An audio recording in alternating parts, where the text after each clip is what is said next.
What were you wearing? How much did you have to drink? Did you say no? I sat in my room with a bottle full of pills and a body full of pain. By the time I was 16 years old, I was so used to people belittling me for who I love that I tried to hide it.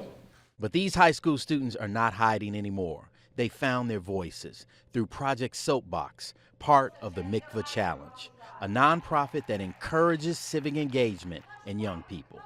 We give students a platform to talk about issues that they care about. What solutions do you have to issues in your community? So this is all about giving them the space to have some power and know that their voice matters. Community members judge the first rounds in classrooms across the city. I struggle with the fact that I cannot comfortably talk about my mental health with the people of my community. Eventually, finalists speak in front of city leaders and other students. Sometimes they tell their own story. 12-year-old kid gets patted down by a 6'4" male officer. Other times, it's someone else's. She was stabbed to death and left behind a dumpster of an abandoned building. Every time, there's a call to action. What I ask of you, what I demand of you, is to educate yourselves in our community. And there are tough questions.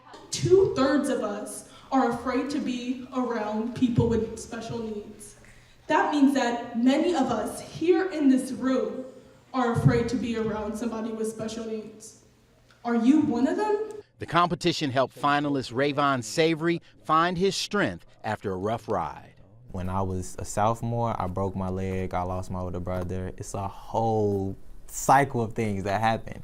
He started taking too many of his prescription painkillers. Soon, his parents realized something was terribly wrong and stepped in. They definitely started monitoring everything, like, hey, okay, cool, well, did you take them today?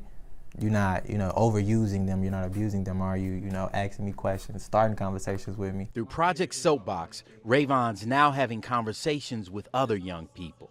And definitely gave me the platform to open up.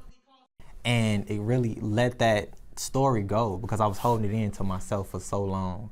And it's like, once I finally let it all out, I felt so much relief. Rayvon knows it's opening up on that platform, starting that conversation. That's so important. Maybe in 5 minutes, we could save 5 lives. Maybe in 10 minutes, we could save 20 lives, but we'll never know until we try to start this conversation.